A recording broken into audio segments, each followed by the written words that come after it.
quieren cambiar de religión. No se quieren cambiar de religión, entonces son violados sus derechos, ¿no? Sí me ha dado mucha pena. Eso, me ha gustado mucho eh, cómo su mamá les enseña a amar su lugar, a los yazidíes, a ellos mismos, a querer cada espacio, o sea, cómo hablaba con la dulzura que hay yo le saqué aparte, dijo en la página 42 que decía que nadie hablaba de su mamá, cómo hablaba de Cocho. Eso me quedó, o sea, qué bonito, con la dulzura con la que habla de su sitio, de su lugar, pese a todo lo adverso que se les vino. eh, Hablan muy bonito y eso me gustó mucho. Lo demás, definitivamente impactante. Eso, Dieguito, no sé, luego iremos viendo qué más, cómo seguimos avanzando. Chévere, Ceci, muchísimas gracias.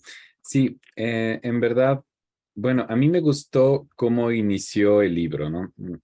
Porque muestra y cuenta cómo vivían, ¿no? Cómo vivían en esta comunidad que ahorita se me escapó el nombre.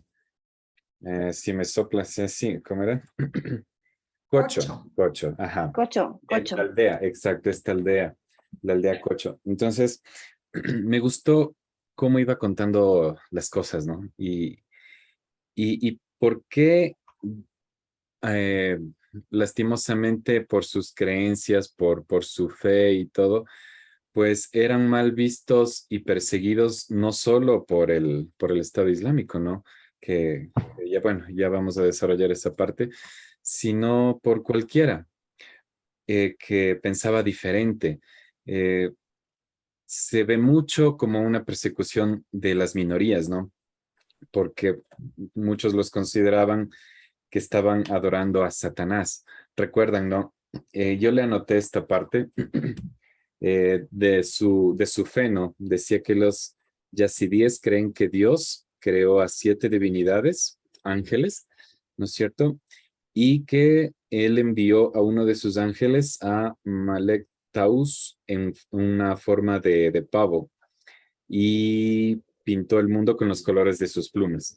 Entonces, como ellos adoraban a este ser, pues claro, ¿no? Todos los demás los veían como que estaban adorando a Satanás precisamente por pensar que es el ángel caído y todo.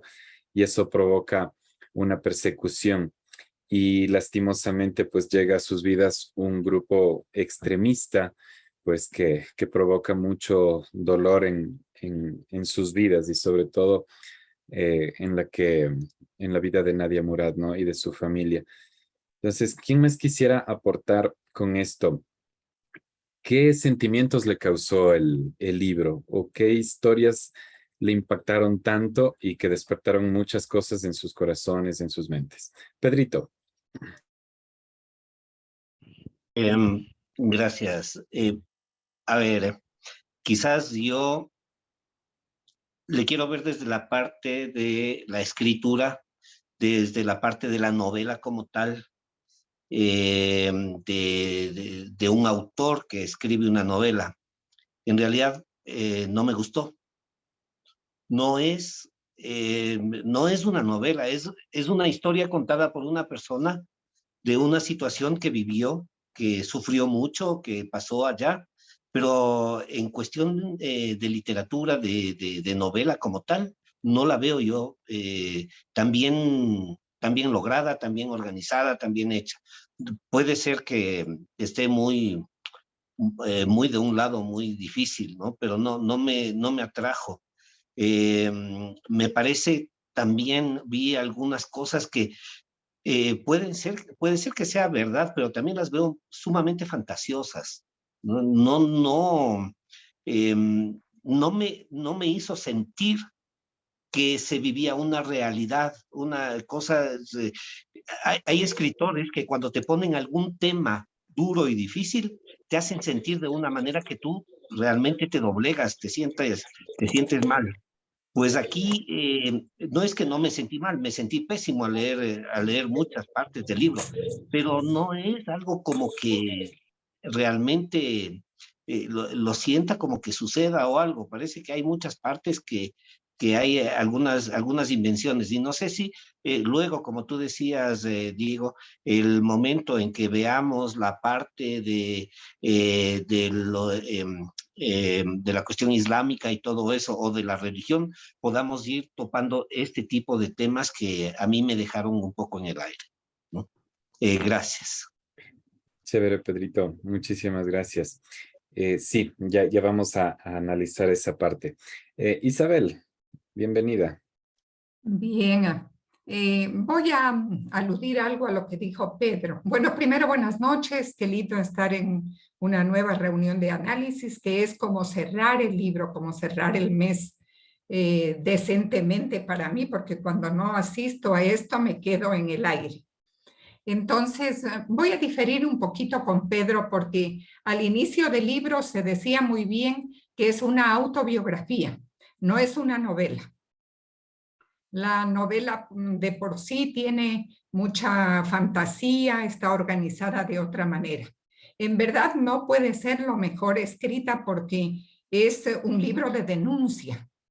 A mí me provocó una rebeldía increíble porque yo desde el ser mujer me sentí humillada y yo creo e investigué un poco y pues se dan estos hechos. El Estado Islámico está, hasta en la actualidad, está dominando y el Estado Islámico está arrasando con los derechos de todos y especialmente de la mujer, hasta llegar al punto de constituir a la mujer porque no crea en los mismos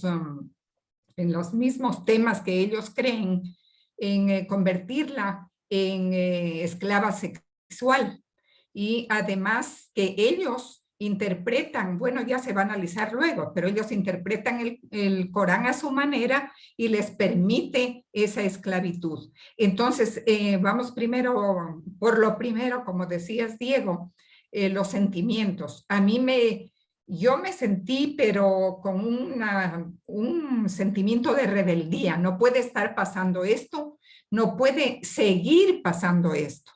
Yo creo que esto es una denuncia porque nadie está ahorita siendo una embajadora por la paz y denunciando esto. Entonces, de inicio hasta el fin, bueno, es tan bonito como define el pueblo. Es una comunidad muy pequeña. Los yazidíes en el mundo no son muchos, pero mantienen esa unión y mantienen esa creencia, como tú decías, en lo que ellos practican, en lo que ellos llevan en su vida, lo que los une. Y a la vez sentí algo tan, ¿cómo podría decir la palabra? No sé si aversión, pero sentir que la religión no nos une, nos separa. Y a nombre de la religión que suceda tanta esclavitud y llegar a este tema tan duro de llegar a que la mujer constituya una esclava sexual de otra persona, pues a mí me desoló el alma. Creo que luego tendremos otros temas para poder seguir adelante. Gracias. Chévere. Muchas gracias, Isabel. Carlitos. Listo, muchas gracias. Les cuento un poquito de mi experiencia. A mí me perturbó, el libro me perturbó totalmente. Yo lo empecé a leer, empezaron a pasar situaciones, primero a hablar de su pueblo, qué bonito y todo, después empezó, cuando llegaron básicamente el Estado Islámico, no lo dejo. Y lo dejé de leer, yo empecé, digamos, a inicio de mes y como al día 10, lo dejé. Dije, no más, no quiero leer. Después me puse a pensar, oye, pero esto es lo que está pasando, esto es mi experiencia, ¿verdad? No, entonces, está pasando, entonces quiero enterarme. Y dije, no, sí lo voy a terminar. Lo agarré como una meta personal terminarlo, pero sí me perturbó mucho, digamos, no conocer todas estas situaciones que están pasando y que pasaron hace 5 años, 6 años, ¿verdad? Y yo no darme cuenta de todo eso, todo lo que está pasando, eso me pareció, está muy dolido yo, primero, yo sabiendo que es un relato real, eso también es doloroso ir leyendo hoja con hoja, hoja con hoja y viendo todo lo que le pasa. Entonces, sí yo salí, digamos, triste de esta situación porque sigue pasando. Esto no quiere decir que ella fue digamos, sí sería buenísimo que ella fuera la última, pero no, no es la última, sigue pasando. Entonces, sí estoy triste por conocer esta situación, ¿verdad? Digamos, cuando tú lees una novela, ustedes leen una novela, puedes decir, sí, puede ser que pase en alguna ocasión o algo, pero aquí sabes que pasó. Entonces sí es muy perturbador. Para mí fue muy duro esta parte. Esa es mi experiencia. Gracias. Chévere, muchas gracias, Carlitos. Sí, ya vamos de todo lo que han dicho ahorita, ya vamos a ir haciendo como que una idea general y para ir comentando. Patricio y después Giovanna. Adelante. Bueno, muy buenas noches. Finalmente me pude conectar con el computador. He tenido problemas las dos últimas sesiones. Pido disculpas. Ah, saludos a todos. Muy buenas noches con todos. Bueno, básicamente el libro pues está redactado, por así decirlo, como una biografía, es claro. Entonces, obviamente, a diferencia de una novela de ficción, pues el estilo es distinto. Y traté de averiguar un poco más sobre el autor y sobre su vida. Eh, pues este libro lo escribió en el 2017, por lo que alcancé a leer, es decir, cuando apenas tenía 24 años. Entonces, con todo el respeto, obviamente, entendiendo que es una mujer que lamentablemente desde su temprana edad no tuvo acceso a una educación, quizás la manifestación de sus ideas, incluso a pesar de ser carne viva y su historia, pues de pronto no la pudo transmitir como hubiésemos esperado en un libro de un escritor mucho más maduro y acostumbrado a escribir ficción. Me parece que esta fue apenas el primer libro. Entonces, pues eso no le quita mérito, sino que creo que incluso se los aumenta. Eh, por un lado, me pareció absolutamente interesante y descarnado toda su historia, pues a mí me pareció que los relatos que hacía, si bien algunos se contradecían, algunos incluso tenían errores, pues me pareció bastante fidedigno. Y por otro lado, lo complementé, fue una experiencia personal al leerlo, con un poco de lecturas acerca del Daesh, el Estado Islámico, los talibanes y también la situación actual de todo el Oriente Medio. Incluso me permití enviarles un video al grupo vía Telegram acerca de me parece que fue de France 24, acerca de la visita al pueblo de Kosho y una entrevista al hermanastro, exactamente, a Khaled Murad. Y si ustedes pueden ver especiales en YouTube de la BBC sobre los niños del Daesh o los niños del Estado Islámico, es una realidad impresionante. O sea, no solamente, por supuesto, con las mujeres, que es lo que trata el libro fundamentalmente, sino los niños, cómo son adoctrinados, son arrancados de la escuela, de la educación y son lanzados a un mundo donde estrictamente existen armas y odio. Entonces, entender esa realidad que a veces se nos escapa y entender la situación que la persecución a las minorías religiosas como los yazidíes es impresionante. Te abre las puertas a un mundo que es bastante desconocido en nuestra realidad. Obviamente, aquí en Colombia, y estaba escuchando que Pedrito estaba en Bogotá, yo vivo en Bogotá. Tú puedes ver, yo vivo al lado de la terminal del Salitre, aquí en Bogotá, que es la terminal terrestre, y tú ves unos dramas impresionantes con las familias venezolanas que vienen a diario y transitan pues, pidiendo limosnas y haciendo un montón de cosas. No es comparable la situación, pero son realidades distintas. Y este libro, si bien no está escrito con la elegancia de novelas de ficción y por escritores bastante más curtidos, pues me parece que tiene el mérito de haber sido escrito por una persona que vivió en carne viva, que no tiene básicamente una educación primaria y a los 24 años me parece muy buen logro. Y de nuevo, abre unas ventanas a unas realidades impresionantes. A mí realmente me tocaron. Chévere. Muchas gracias, Patricio. Buenas noches con todos. ¿Sí me escuchas, Dieguito? Sí, Pablito, a ver, Primero va Giovanna y de ahí Pablito. Sí, chévere. No, sí, está pleno. Lo que pasa es que no me pueden ver, creo, porque estoy en el celular y ando un poco, estoy tratando de contactarme con la portátil, pero en todo caso estoy escuchándoles. No sé si ustedes me pueden ver. Ver no, solo vemos una imagen nada más, Un Pablito. logotipo. Un Ok, ok. Gracias, Dieguito. Disculpen. Buenas noches con todos. Ya, Pablito, chévere. Giovanna, adelante. Hola, muy buenas noches con todos. No sé si se me escucha, ¿sí? Perfecto. Ya, bueno, y la verdad es que sí, yo estoy en total acuerdo con Isabel. Lo que me provocó fue no solamente rebeldía, sino mucha ira. Porque, claro, yo justamente les comentaba el día de ayer a un grupo de amigas, ¿no es cierto? Que les contaba que iba a tener el análisis del libro la noche de hoy. Y, y hablábamos primero porque, por supuesto, hay muchas noticias así como muy fuertes de lo que está pasando en el mundo en este momento. Y yo les decía a mis amigas que con este libro, yo les decía, es impresionante y obviamente con lo que está pasando con Estados Unidos, Taiwán, China.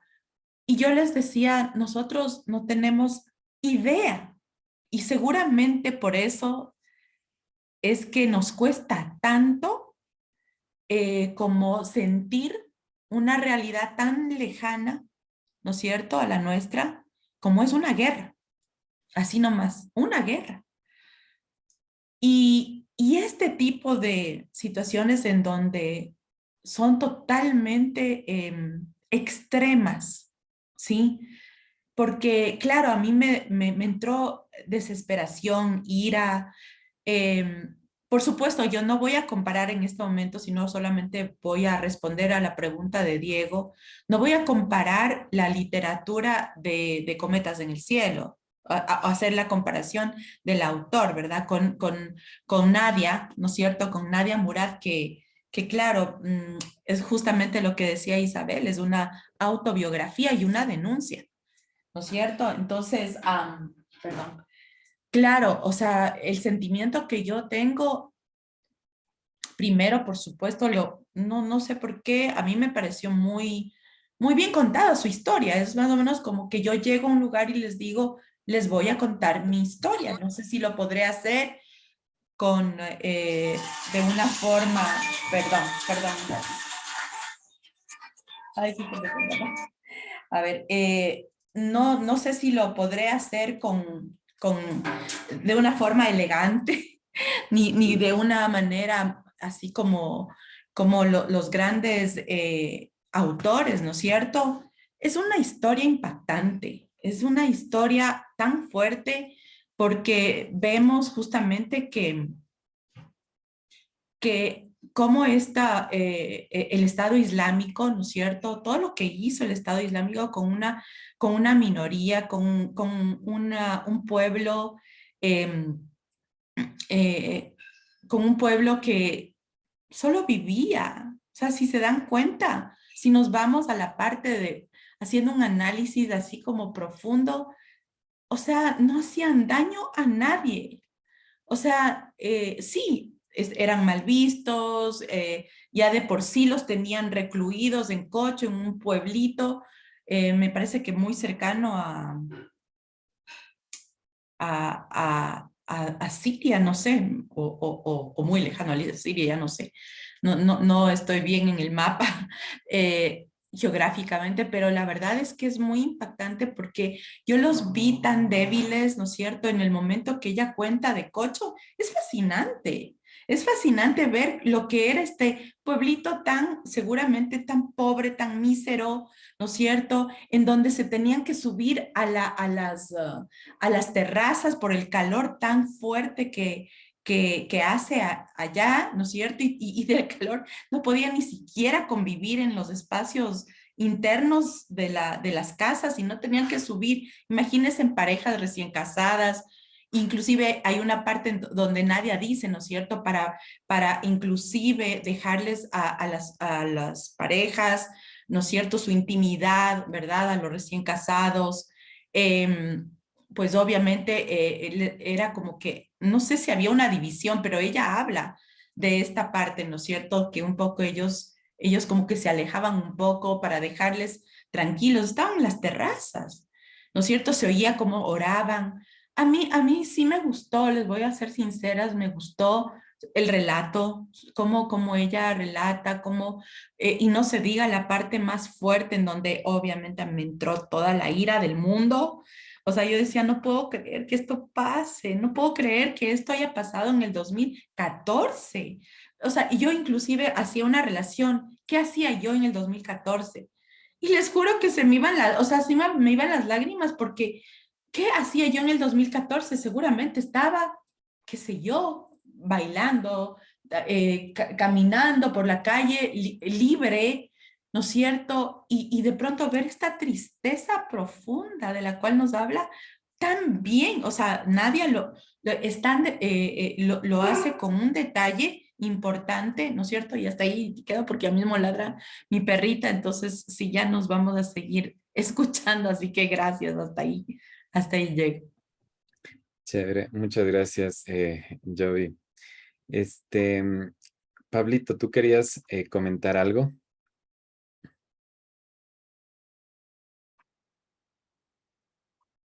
Pablito, parece que no. Bueno, sí, chévere. Me ha encantado escuchar sus puntos de vista y todo. Ahora, no sé, Pedrito, con todo lo que me han dicho, ¿qué opinas? O me gustaría ver tu punto de vista. Tú decías algo muy importante, que sentiste, y me dices si es que me equivoco lo que anoté aquí, sentiste que había cosas que parecían que era una invención. Sí, ¿en qué sentido o en qué partes más o menos pudiste ver eso? A ver, verás, hay algunas partes donde yo no, eh, por ejemplo, algo que yo no concibo, yo lo leí, lo vi, todo eso, eh, igual siento la molestia, la ira también de todas las personas cuando voy leyendo eso, quizás yo me expresé algo mal, pero la cuestión es que, por ejemplo, a una muchacha que la violan y la violan 6, 7 veces en la misma noche, un montón de personas, no me cabe en la mente, o sea, desde qué punto de vista, o sea, si alguien está con una mujer, ¿sí? Y que vayan 7 tipos más y que la violen también tranquilamente, no lo entiendo, o sea, no llego a concebir eso. Entiendo que sea violada, de pronto posiblemente me van a decir, pero fíjate cómo es la situación en España, que hay estas manadas que hacen lo mismo con algunas niñas y todo eso, pero eso es algo que a mí me desencaja, ¿ya? Pero lo que más me molestó de esta cuestión es en la parte religiosa, pero en la parte religiosa de ellos, ¿sí? Que la cuestión es que le violan, ¿no es cierto? Eh, le violan y no recuerdo qué más era, pero ella le pedía perdón a Dios porque ha pecado. O sea, no me cabe, no puedo entender que ella asuma que ella es la responsable y pida perdón a Dios porque le violaron. Pues, ahí es donde yo me digo, ¿qué tipo de religión es esta? ¿Cómo piensan ese tipo de cosas? Si a ella es a la que la han agredido, ¿cómo es posible que ella se sienta culpable de esa agresión? Entonces, esas cosas a mí me desencajaban, me molestaban, me ponía yo a pensar y decía, ¿pero por qué? ¿Qué clase de educación les dan sus padres o qué clase de ideas tiene su religión para que lleguen a pensar eso, ¿no? Quizás por ahí va la cuestión que yo les digo, que me parecía a ratos absurdo, que no concuerda con lo mío. Ahora, solamente una cosa más de lo que dijo nuestra última compañera sí, creo, de la cuestión esta de que había que darles un espacio a las parejas y todo eso, ¿ya?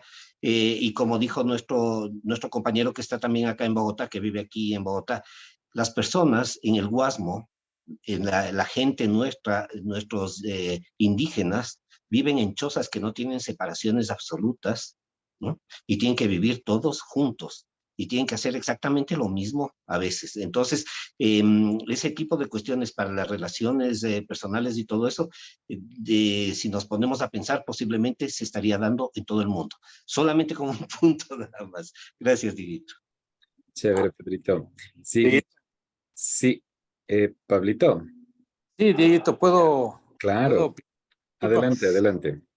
Sí, buenas noches con todos. Disculpen que no puedo configurar mi, mi teléfono para que se me pueda mirar. Está solo un logotipo, pido disculpas, pero en todo caso voy a presentar mi criterio respecto de esto. He escuchado todas las exposiciones que ha hecho Cecilia, Pedro, Giovanna, y son muy personales y están, creo que están dentro de lo correcto desde su punto de vista. A alguien le escuché hacer una relación con el libro de Cometas al cielo de Khaled Hussein y con Nadia Murad. Realmente, como les decía alguna vez en alguna otra exposición, la guerra es guerra. Y desgraciadamente, cuando el fanatismo religioso o el fanatismo político pone de por medio sus ideas, su ideología, es cuando realmente se desvirtúa todo lo que puede ser el pensamiento humano y las formas de comportamiento humano. Realmente el libro de Nadia Murad, he escuchado, y yo no quiero quiero irme contra el criterio de nadie, yo quiero expresar mi criterio personal. Realmente es una historia real de una mujer, de una familia, de una nación, de unos niños que están sometidos a un fanatismo ideológico, pero brutal. Porque inclusive el Corán dentro de su estructura no establece ciertas circunstancias en las que se pueden dar el comportamiento humano respecto de un enemigo o de los yazidíes, pongamos en este caso, que quieren desaparecerles, los suníes, los kurdos, o en este caso los talibanes. Ustedes han visto cómo es. Y realmente esto se vive a diario en una guerra. Y no se diga, ustedes recuerden Kosovo, en Europa, cuando se querían eliminar todos esos, los pueblos en donde se dividió una gran parte de Croacia y lo que está viviéndose en este momento en Ucrania con Rusia. Entonces se trata inclusive de es un genocidio. Es un genocidio, ¿por qué? Porque simplemente consideran que su religión o su raza es superior y las otras personas no pueden vivir dentro de eso.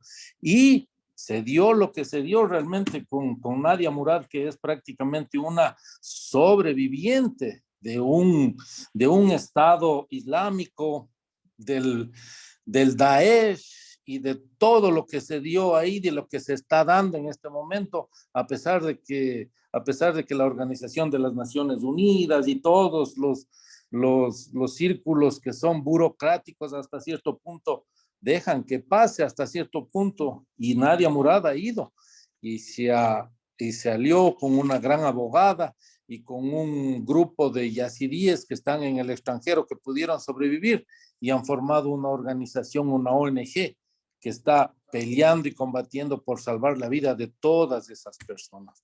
O sea, realmente a mí me parece que es un libro en el que expresa la realidad de una vivencia de una mujer y de un grupo, de una familia que realmente logró sobrevivir a esto. Y cuántas otras más historias terroríficas estarán viviendo respecto de esto. Yo realmente no me admiro de lo que sucede y de las violaciones y de los niños. Ahí está lo que dice. A ver, una prepuber puede tener relaciones, sí, Así dice el Corán, dicen entre paréntesis, no es así. Entonces, mire, ellos justifican sus actos, una bestialidad tremenda, justifican sus actos por el hecho de estar dirigidos por un tipo que se cree el enviado de Dios, ¿no? Entre comillas, entonces es terrible. Bueno, yo solamente quería decir eso, estimado Dieguito, y distinguida concurrencia, damas y caballeros, una buena noche nuevamente. Muchas gracias, Dieguito. Chévere, Pablito. Muchísimas gracias. Siempre me gusta escuchar sus diferentes puntos de vista y saben que con lo que dijo últimamente Pablito y Pedrito también, me recordaron una parte de un libro que no se aborda tanto, ¿no es cierto? Pero Nadia, de cierta forma, también cuestionaba ciertos comportamientos de su propia creencia, ¿no? De su propia religión. No sé si recuerdan que mencionaba en una parte del libro que a una familia de la misma aldea, por cambiarse de religión, sí, le mataron como es, a pedradas. Entonces, ella cuestionaba eso y, y a pesar de eso, ¿no? Como decía Pedrito, igual después pedía perdón a Dios por todo lo que le estaba pasando, ¿no es cierto? Y era porque de alguna forma sentía que su religión, en la que ella creía, su fe, también rechazaba ese tipo de cosas, ¿no? Aunque ella no era la culpable. Entonces sí, es un conflicto así bastante interesante, ¿no? También de analizarle el por qué pasan este tipo de cosas, ¿no? Y hasta dónde llega eh, ahí, como decía Pablito, ese fanatismo. Pero lo que yo sí creo que todos estaremos de acuerdo es en que leer todas las atrocidades que pasaban en este libro sí nos causa definitivamente bastante ira, impotencia. Y creo que todos evolucionamos en eso con el libro, ¿no?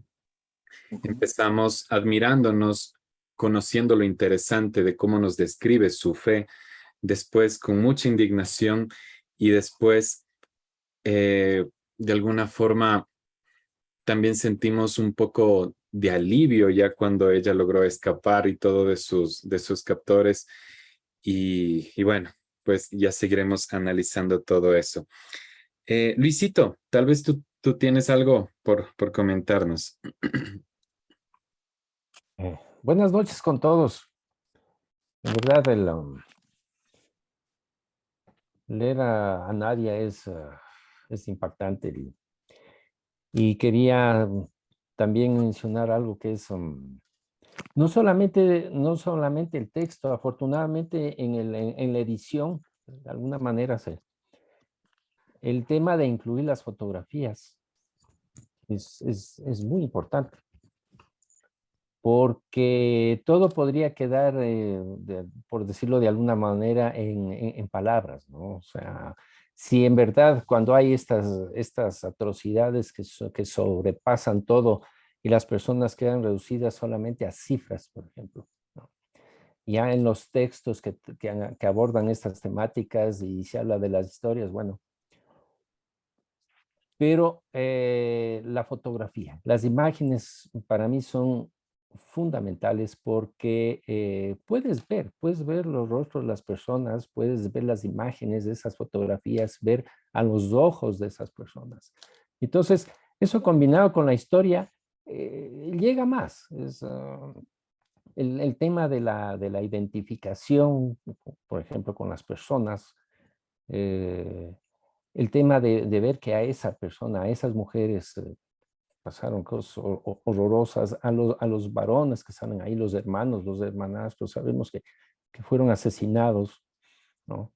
Entonces, no se pierde, no se pierden esos seres humanos en cifras o en palabras, ¿no? Estamos constatando, los estamos viendo, sabemos que existieron, que no es invento, que no es una historia que alguien se decidió escribir algo horrendo, ¿no? Pero es solo invención. No, ahí están las personas. Eso, por ejemplo, para mí es importante. ¿Qué otra cosa? A las compañeras del club como mujeres les llega, les golpea de una forma, pero a nosotros varones también, porque nosotros tenemos hijas, esposas, madres, ¿no? Y pensar que a ellas puede pasarles una cosa de estas también te descompone, ¿no? Y el tema del genocidio, o sea, a un pueblo, cualquier pueblo, le exterminas a una parte, es decir, a los varones. La idea de exterminar a los varones tiene una razón, pues tiene una lógica. Exterminas a todos, ¿qué pasa con esas mujeres? Se ven abocadas a formar parejas legalmente, digamos, con varones de otras comunidades, de otras religiones. Entonces, es una forma de exterminar, pues, ¿sí? A los pequeñitos los forzan a readaptarse, a seguir otras creencias. Entonces, sí, se pierde. Ahí nos damos cuenta que la persona es fundamental para sostener una cultura también, ¿no? Esos serían mis comentarios, Diego. Gracias. Gracias, Luisito. Lita, qué gusto. Adelante. Buenas noches con todos. ¿Sí se me escucha bien de pronto? Exactamente, sí. Bueno, a todas las valiosas opiniones, yo quería agregar que este libro, bueno, a mí personalmente me costó mucho leerlo. No porque fuera técnicamente complejo, muy simbólico, muy figurativo, sino que como mujer es extremadamente impactante leer explícitamente sobre lo que te sucede durante las violaciones y cómo eso te va matando física y emocionalmente. Y bueno, tan complicado fue que tuve que leerlo durante la mañana, porque cuando lo hacía en la noche me daba hasta pesadillas, algo terriblemente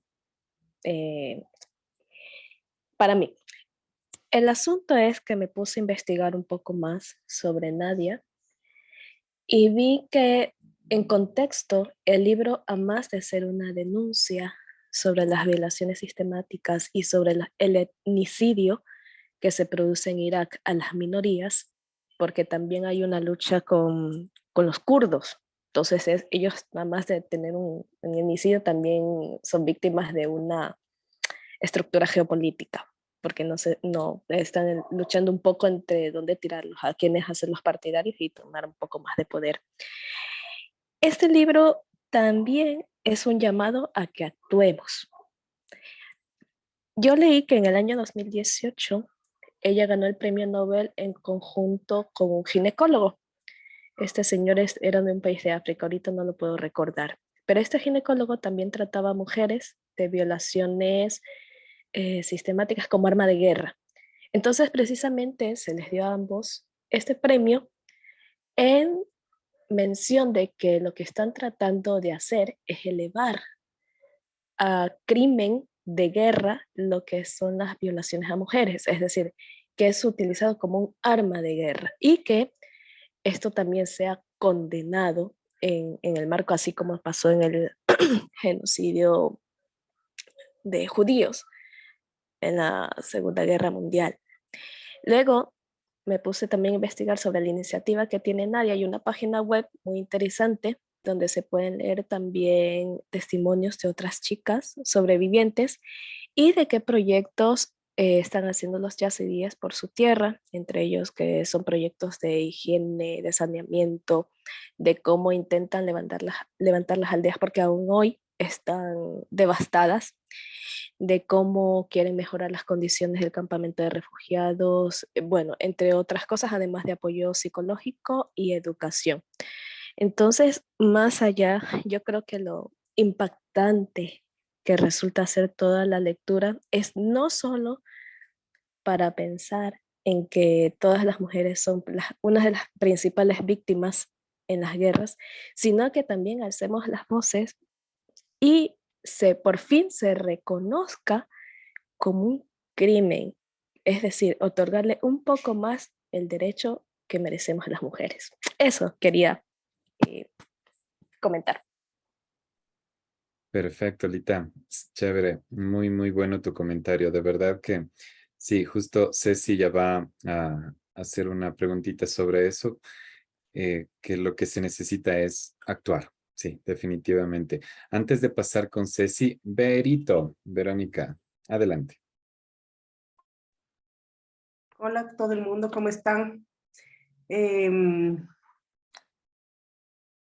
A mí realmente no me sorprendió tanto el libro porque hace algún tiempo ya vengo un poco estudiando y leyendo bastante y viendo películas y videos sobre este tema. Y tengo personas conocidas de Irak, refugiados que han venido y me han contado bastante cómo funciona toda su sociedad y toda su parte política y religiosa.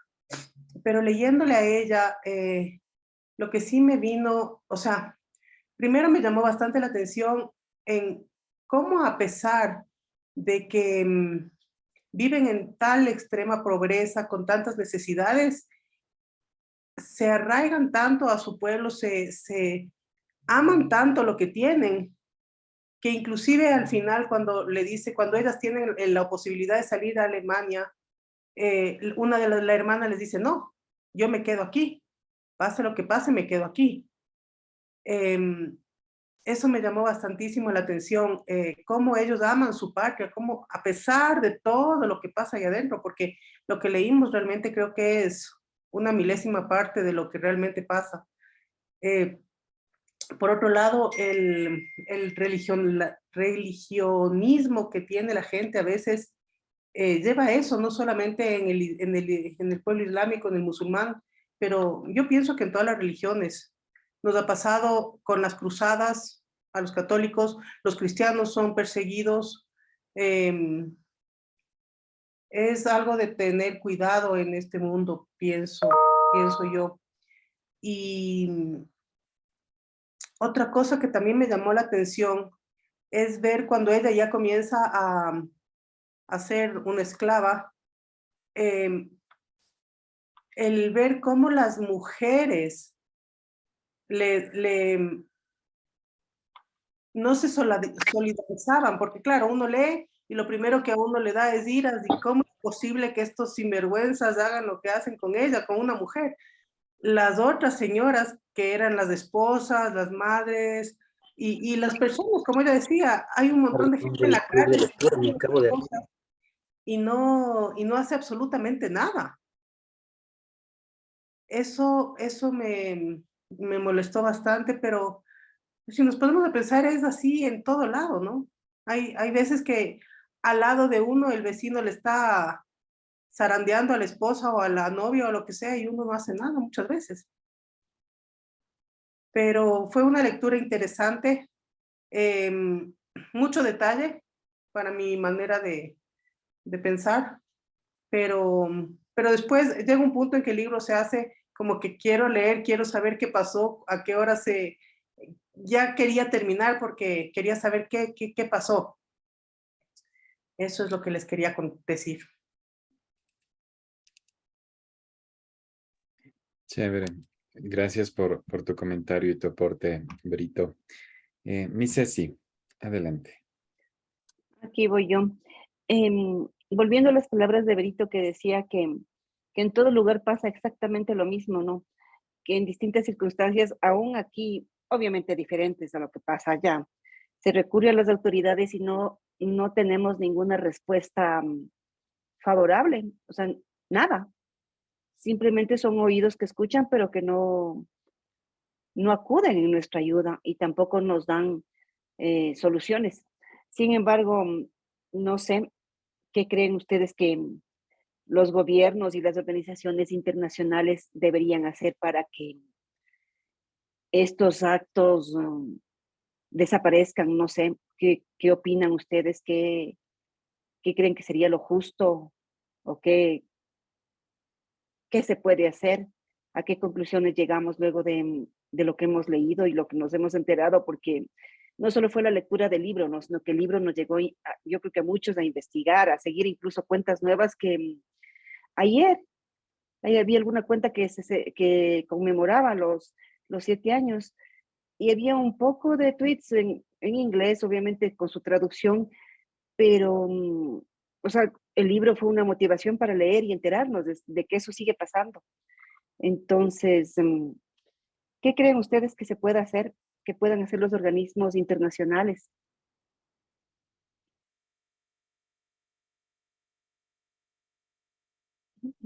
Pablito y Pedrito. Adelante, Pablito.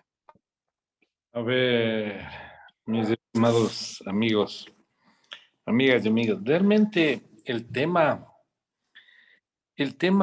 arrastra una circunstancia que no la podíamos decir que es de ahora, sino desde hace miles de años. Este tipo de problemas se ha estado dando siempre y realmente nunca se ha dado solución a este problema. Y no sé si me escuchan.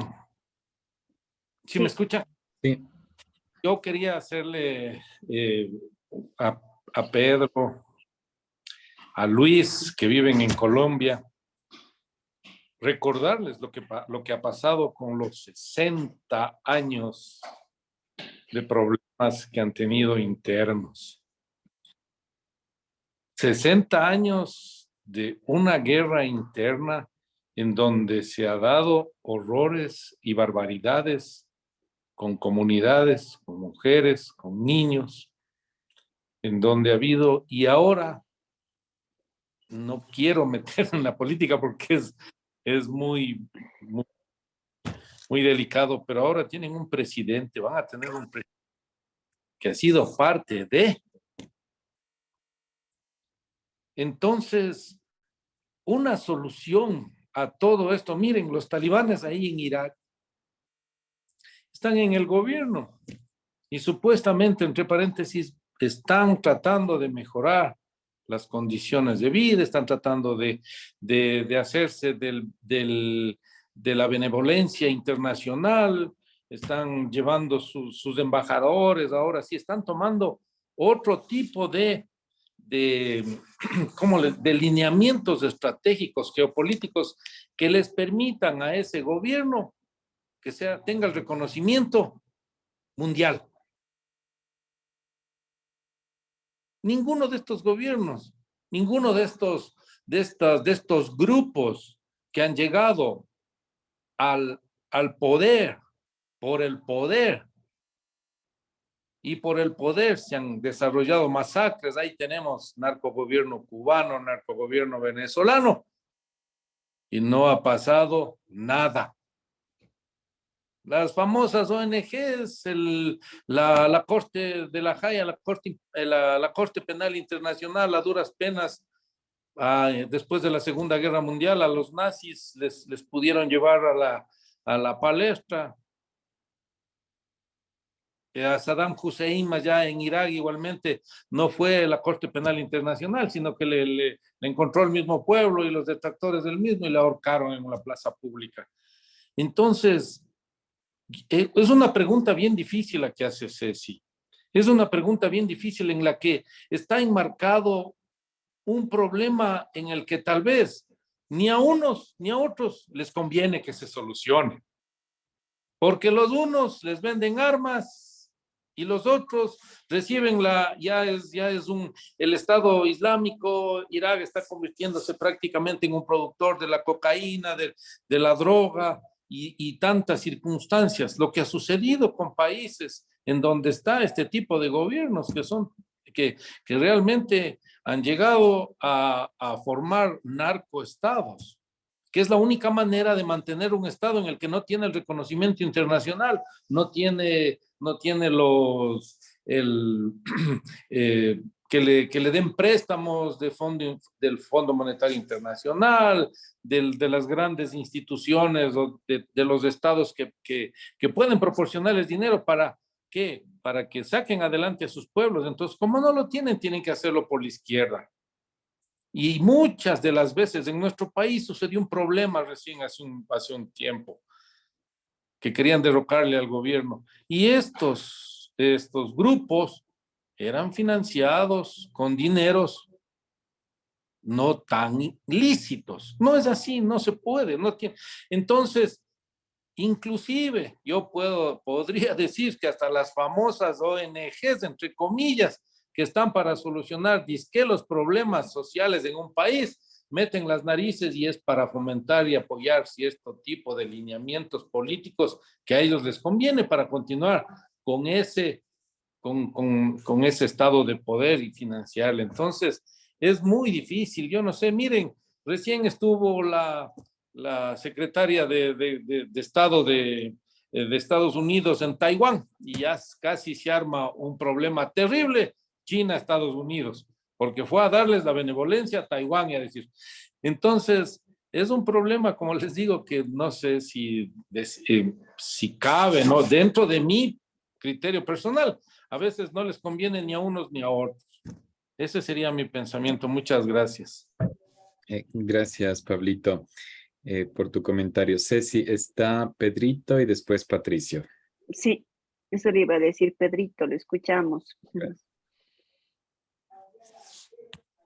Ya, active el micrófono. Bueno, primero quería informarle a Pablo que yo vivo en Ecuador, yo estoy solamente 15 días por acá, por Colombia, estoy dándome un paseíto, de manera que no tengo idea de los 60 años. Bueno, no es que no tengo idea, conozco, sé, pero no podría yo responder a ese tipo de información. Lo uno. Lo otro es, quería irme un poquito hacia lo que dijo Ceci. Hay gente que no hace nada, ¿no? Que ve, que mira las cosas y que no reacciona. Mi pregunta, y eso yo quisiera saber, que no sé si alguien me puede ayudar, pese, o sea, de pronto las leyes pueden decir que los hombres, que en un estado puede haber varios matrimonios, que pueden tener varias esposas, pero ¿cómo verían las mujeres, sus propias esposas, o la madre? Recuerden la madre de uno de estos hombres, de estos señores, que le odiaba a ella y que decía, no, ella pertenece, no sé si se acuerdan que un hermano creo que la quería violar y dijo, no la topes, ella pertenece a tu hermano, ¿no? Entonces, como que aceptan el tener esclavas sexuales dentro de su familia. Yo no entiendo, no, realmente ahí es también donde yo me quedo un poco pensando y digo, ¿cómo las esposas, cómo los hijos o las hijas, en especial las hijas, porque los hijos aprenden igual a hacer lo mismo, permiten que sus esposos, sus maridos tengan esclavas sexuales? O sea, no me llega, no llego a entender ese punto. ¿Por qué esas mujeres no hacen nada? ¿Por qué esas mujeres también no defienden su hogar? Porque, yo hasta diría su honra, ¿no? Entonces, eso me parece sumamente complicado. Pero por otro lado, la cuestión esta de qué deberían hacer. Fíjense en que si las instituciones internacionales, si me voy a Estados Unidos y Estados Unidos hace lo mismo que ha venido haciendo con muchos países y dice, les prohibimos no vamos a comprar nada de ellos, no vamos a dejarles que entre ningún producto, tampoco es una solución porque también quienes sufren. Debemos ponernos a pensar que no solamente sufren los que están en el poder, sino toda la gente llana que se queda sin poder comer y que aparecen los muchachos venezolanos que vienen a tratar de subsistir a todos nuestros países y les vemos cargados de los niños porque no saben cómo darles de comer, porque también es un cierre de fronteras, un cierre de todo el comercio, cuando la cuestión, no sé, debería ser conversar, hablar, buscar otro tipo de soluciones. No sé qué soluciones porque no soy político, ¿no? O sea, bueno, no es que no soy político, sino que no estoy dentro de la política internacional como para poder dar alternativas de eso. Pero yo no creo tampoco que sea una solución el coger y aislar a los países para decir, a ver, a este país ya no le vamos a dar absolutamente nada hasta que reaccionen y cambien. pero hasta que reaccionen, hasta que se muera la gente, la gente pobre que vive allí, y reaccionen y digan, oh, están matando a mi gente, ahora sí cambiemos y pongámonos de acuerdo. No sé. Gracias, Ceci. Gracias, Pedrito. Escuchemos a Patricio. Buenas noches de nuevo. Quizás como contexto les comento una situación personal. Acá, luego de casi 20 años de tener una empresa con mi esposa, pues trabajamos varias líneas y dos de esas líneas tienen que ver, una con derechos humanos. Trabajamos con las fuerzas militares en cuanto a libros de derechos humanos acá en Colombia. Y otra línea es un tema de encuesta de percepción de inseguridad, sobre todo en el área de Bogotá. Y los pensamientos que les quería compartir, de pronto me aparto un poquito de la línea del libro, pero el día de ayer sacamos unos datos respecto a que básicamente de todas las situaciones de violencia que se viven en la capital de Colombia, apenas la tercera parte es reportada a las autoridades, es formalizada una denuncia. De esas que son denunciadas, que es apenas la tercera parte de las ocurrencias, apenas el 10% son capturadas por las fuerzas del orden, policía. Y de ese 10% que quedó, apenas el 10% quedan con algún tipo de castigo, llámese cárcel, porque de 18.000 personas que capturaron en los últimos meses, a 15.000 las dejaron libre o con libertad condicional. Si tú multiplicas el 10% del 10% del 33%, eso te da más o menos un 0,6%. Es decir, tú tienes el 99,4% de impunidad. No dudo que esas estadísticas sean similares en varios países de la región. ¿Eso qué te lleva a pensar?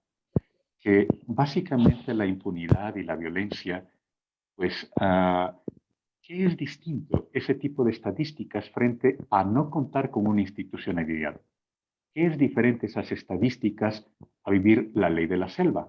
Prácticamente nada, porque te está diciendo esas estadísticas que apenas 1 de cada 140 casos tienen algún tipo de condena, por así decirlo. Y no hablo de que sea una condena ni grande ni pequeña.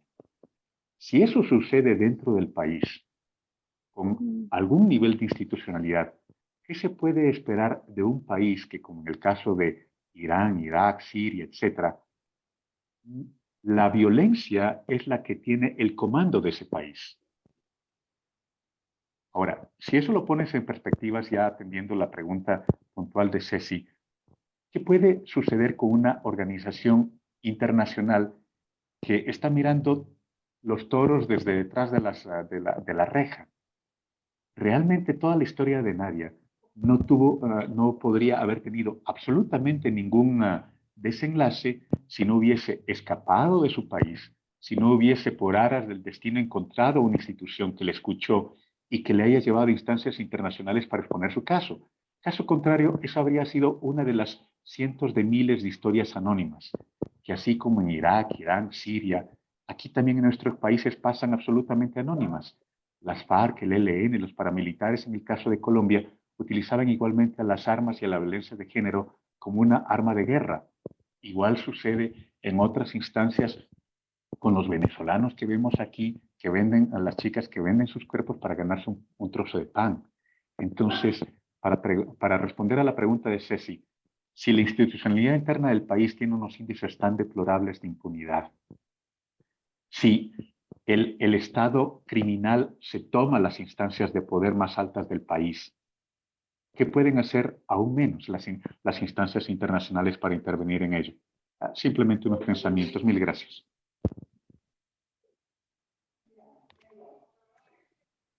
Qué pena, qué lamentable. me quedo sin saber qué decir.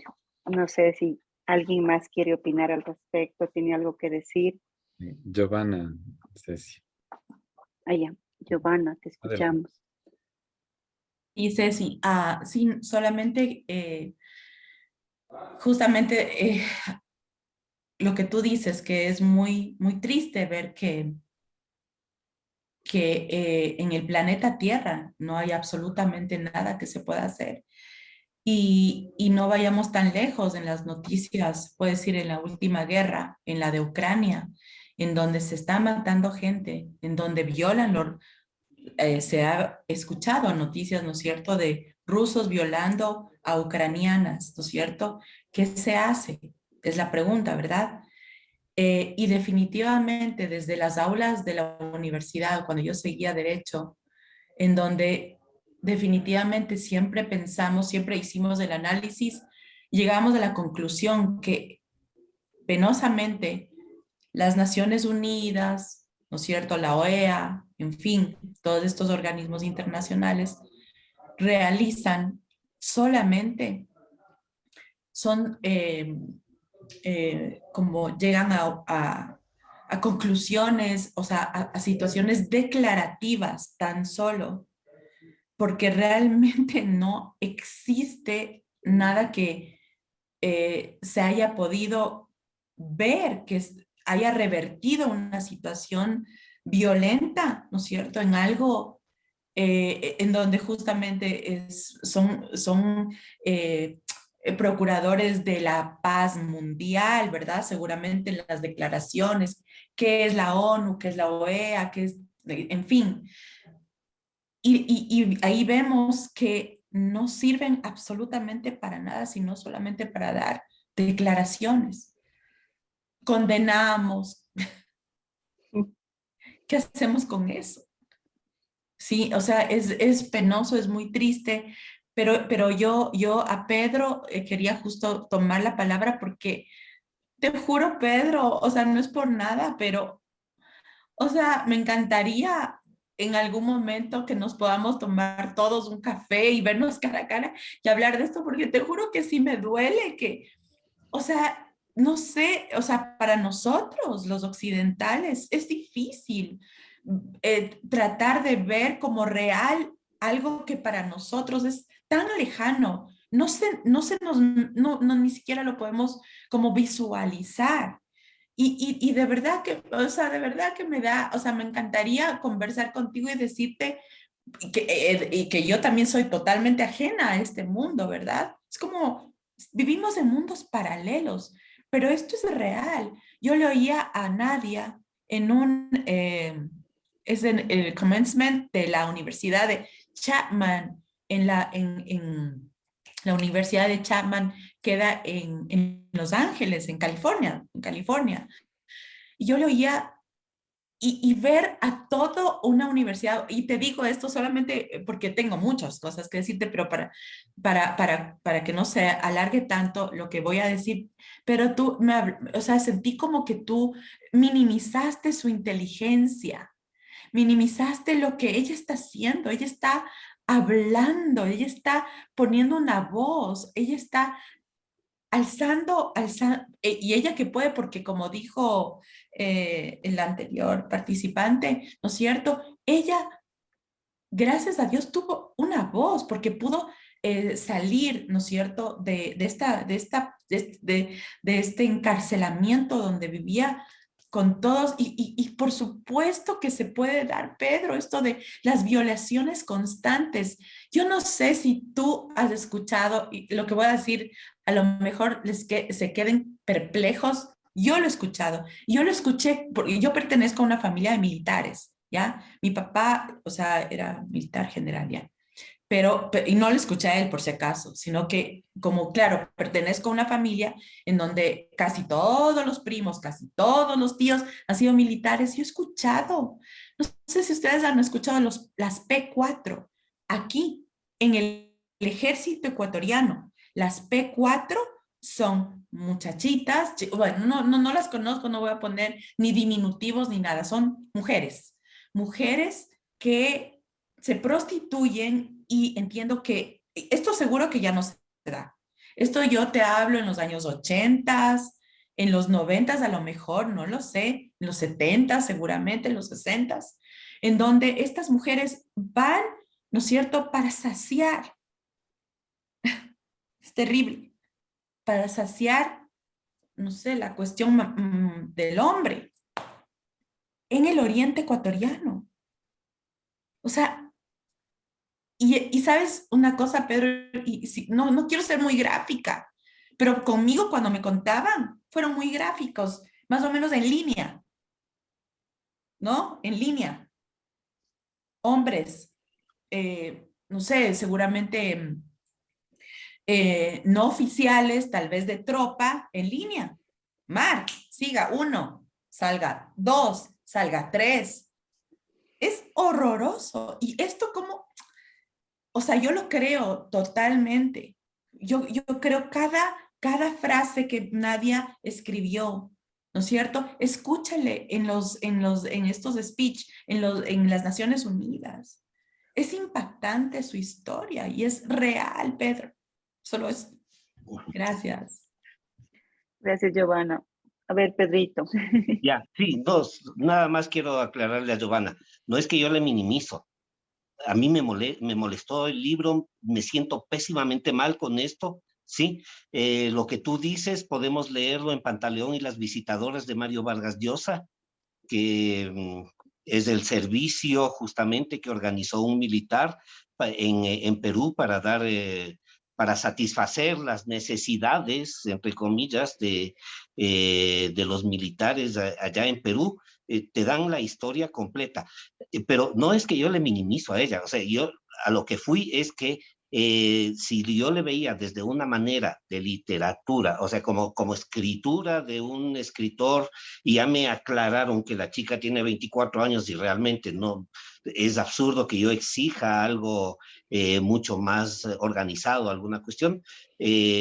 Era esa la cuestión que yo estaba aclarando. No le he minimizado en ningún momento a ella en lo que ha dicho y todo eso, ¿sí? Sino que más bien yo me he sentido ofendido y molesto con toda la vida que ella sufrió y que están viviendo toda esa gente. Eso nada más, gracias. Gracias, Pedrito. Creo que Lita quiere decir algo. No sé si estaba Está levantada la mano. Mariela Sí. está y después Lita. Estaba antes. Sí, Ok. Mariela y Lita, por favor. Mariela, adelante. Todos. No me pude juntar al comienzo porque tuve problemas de Zoom, pero en todo caso, yo creo que con la pregunta que hizo Cecilia, es mucho más complejo el caso del puntual de Irak, porque hay cuestión religiosa, hay cuestión política, y es una variedad impresionante, chiitas, sunís, árabes, kurdos. O sea, solo uno comienza a leer todo lo que en el libro narraba, todo es muchísimo más complejo.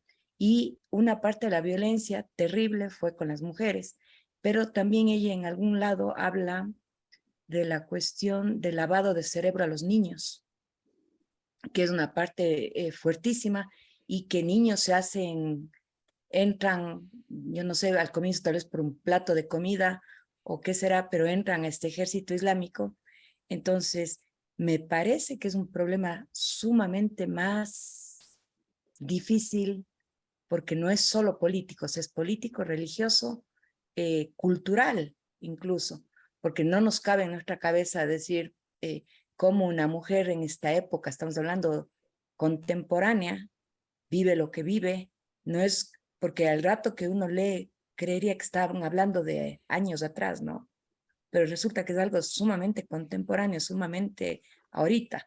Entonces, es cultural también. Y este machismo arraigado, todo eso, yo no le veo una salida fácil. O sea, quisiera saber más.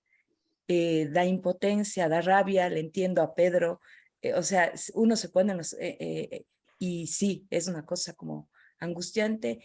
Tampoco me gustó mucho la forma de escribir, pero yo le entendí más bien como hablar en primera persona, una historia de la vida. Y sí, como novela y como escrito tampoco disfruté tanto, pero al fin me enganché porque quería ver cómo desenlace y cómo pasa. Pero bueno, esa es mi pequeña observación. Ahora sí le escuchamos a Lita.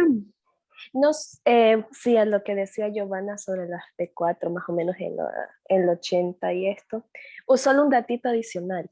Justamente lo que ella describía, eso pasa actualmente en todos los campos mineros del país. Ya se habla de minería legal e ilegal.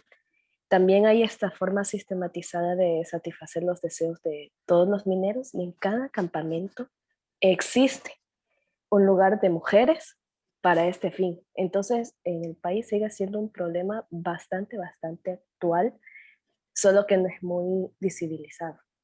Eso nomás. Gracias, Lita. No hay manitos levantadas más, ¿no es cierto? Katy Torres. Katy. A ver, Katy. Buenas noches con todos. Yo pienso que deberíamos saber, ojalá pudiéramos, qué resultado dio esta denuncia, qué resultado dio estos discursos que dio Nadia ante la ONU y tanta cosa más. O sea, si tuvo algún resultado o solo fue una manera de dar a conocer al mundo lo que ella vivió. Entonces sería bueno investigar un poquito más, a ver si es que realmente se logró hacer algo. Por otro lado, pienso que también es mucha falta de educación en estos países, ¿no? Y demasiado adictivo los temas religiosos. En algunos momentos que yo leía que ella describía su pueblo, no sé por qué comparativamente pensaba en nuestros grupos indígenas que también les falta educación, o sea, también sufren mucho. También hay machismo y como ustedes seguramente alguna vez ven por la calle una pareja de indígenas, la mujercita atrás del hombre, agachada la cabeza, corriendo, o sea, también se y no en tan alta, grave situación, pero sí es mucha falta de educación. Mucho esperamos de los gobiernos que lleguen y creemos que ya va a solucionar tantos temas del país y no se soluciona. Vemos que nuestro país pasa de problema en problema y no se soluciona. Vemos una asamblea que no hace nada y tantas cosas más políticamente que vemos que ponemos tanta fe al presidente por el que votamos y no logramos un cambio, que es lo que queremos en nuestro país. Entonces pienso que en estas como aldeas de las que relataba Nadia, faltaba educación, mucha educación. No había una mujer que salía a trabajar, sino que era la mujer que estaba en el campo, sometida por su marido, que tuvo ni sé cuántos hijos, luego le botó, hubo otros hijos con otra nueva mujer. Entonces, son unos pensamientos bien retrógrados todavía.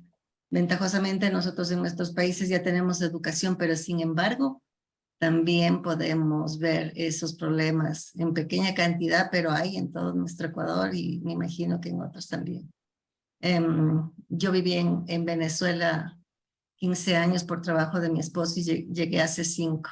Y no saben toda la pena que me da ver al venezolano pidiendo en los semáforos y muriéndose de hambre. Y eso parecía que iba a solucionar Estados Unidos. La gente clamaba porque el expresidente de Estados Unidos invada Venezuela para sacar a Maduro. Y no pasó nada, absolutamente nada.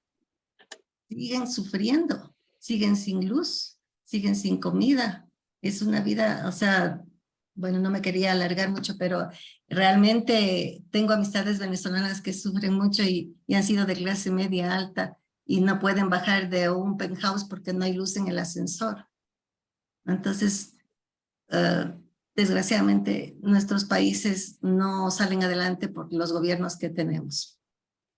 Eso es todo. Esperemos que este impacto que nos ha causado como mujeres y también como hombres,